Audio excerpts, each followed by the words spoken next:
What if North Oak's glittering casino isn't just skyline dressing, but the future home of Night City's most exclusive blood sport, with an imposing wall to keep the riffraff out and the combatants in? Today we're going to crack open the North Oak Casino and ask, is CD Projekt Red hiding a 5th anniversary arena DLC in plain sight? Just like with the combat zone in Pacifica that became our now beloved Dogtown, there's been a lot of speculation as to whether or not North Oak's casino will ever materialise in the form of a DLC, and if it does, what exactly will it contain? And I'm here to throw another wild theory into the ring, pun most definitely intended. And for those of you new to the game and frankly unaware what the heck I am talking about, the North Oak Casino and Country Club is a luxury complex in the wealthy North Oak district of Westbrook, designed for Night City's richest to wine, dine and gamble. But that's kinda boring, so I'm thinking what else it could be used for.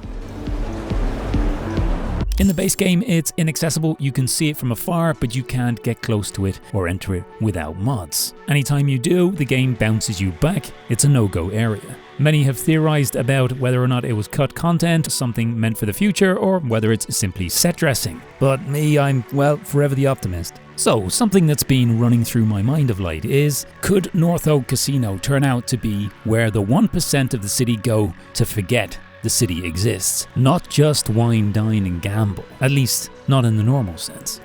Here's how I see it. Politicians, old money estates and corporate executives from the lowliest corporal rats to the mighty emperors of industry, no longer satisfied by mere gambling, instead, every one of them selecting from a menu of human suffering in order to feel a spark of life. It's not like the elites of Night City don't gamble with human lives as it is, but this would just get them that bit closer to getting their actual hands dirty.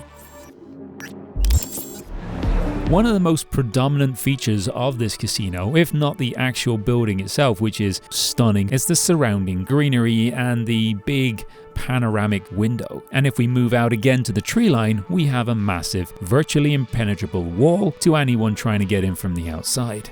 It's a substantial piece of land that on the official Cyberpunk interactive map actually has its own section carved out. Is this just lush scenery for the rich, powerful and famous, or is there something more to it?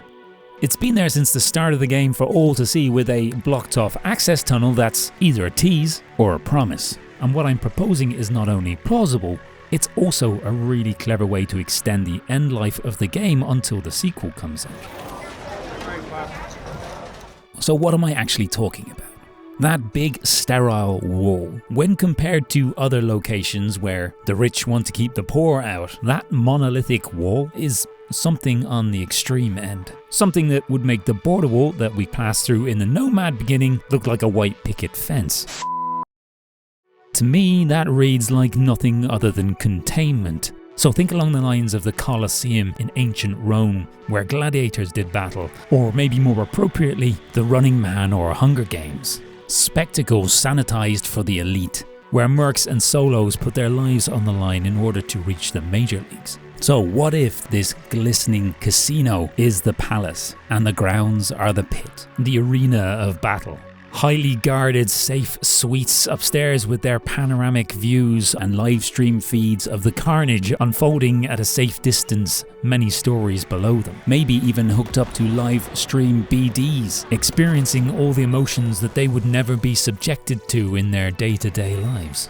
Sipping back the most expensive whiskies while betting more eddies than an average citygoer would ever see in a lifetime on the survival chances of some doped-up solos downrange. It's the perfect cyberpunk inversion, luxury as a viewbox for suffering. Far-fetched it might seem to you, but Night City already runs on Bloodsport. Beat on the Brat proves the scene exists. The animals turn fights into product launches. Tabletop scream sheets and source books have always toyed with combat zones, underground arenas and corporate entertainment. One such place was a club known as the Slammer. Not quite to the scale of what I'm envisaging for the North Oak Casino, The Slammer was just a gang hangout with a mere cinderblock arena where the gangs used to settle their disputes with heavy firepower and bloody rippers. And that wasn't the only place. There was also a place called the Red Line in Watson. Taking it legit, sanitized, monetized and broadcasted feels like the next step and perfect for a dystopian cyberpunk setting. And quite frankly, more interesting than just another casino or resort for rich people.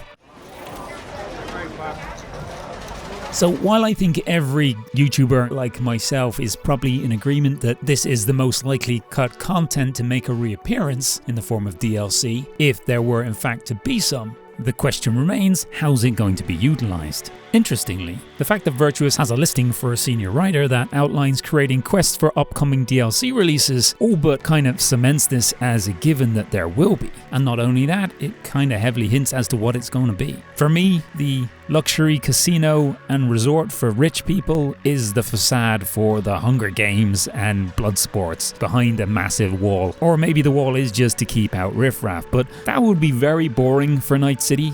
Golf course? Please, I'm not buying that for a second. Unless they're golfing with some poor sap's wirelessly connected Kuroshis, then it's not particularly cyberpunk, is it? Golfing just isn't decadent enough for the elites in this universe. And let's face it, there's no shortage of casinos in the town already. And combining that with the fact that early data mined concept assets and code have hinted at this being an actual online multiplayer asset with spawn points and other multiplayer centric code, and Virtuous being familiar with this kind of project like I think June Awakening and Call of Duty Warzone Mobile, which of them probably amongst many others, it seems likely that this is in the crosshairs. Personally, I wouldn't want multiplayer, but I can see their experience in that area translating to an in-game arena type situation with quests done in the game world as opposed to being a multiplayer thing. I just think adding multiplayer at this point would break too many things, but I do think adding a multiplayer style arena where the rich people go to gamble on you just seems like it fits. But we'll have to wait and see. And yes, it may not be everyone's cup of tea, but it's definitely a viable option and could contain any number of possible subplots and stories. So, imagine an arena DLC built for replayability, rotating biomes beyond the wall modified from corporate sponsors and an in-universe betting economy. You run contracts inside the zone, rig matches for a fixer, or blow it all up by leaking BD proof of what's really going on behind the scenes there. Street cred leaderboards, unique cyberware that's only made available to you if you sign up with certain corporate sponsors. It's contained, scalable, and so very, very Night City.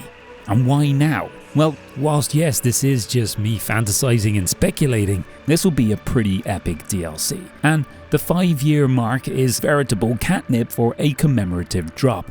And a premium self-contained arena developed with a support studio could land without upending the map or causing more bugs like happened with the most recent patch and its pathing of vehicles, which seems to have NPCs just spawning hovering above the middle of the road for me, but I digress. This would be self-contained and very doable. Not only this would give players a new endgame loop. Big wall, big money, big secret. Let's keep Hanako waiting indefinitely. Or maybe find one more ending going out in a blaze of glory in the arena. But anyway, regardless, what do you think? The fact it's still there, we can see the casino, we can see the wall, we can see that blocked off tunnel.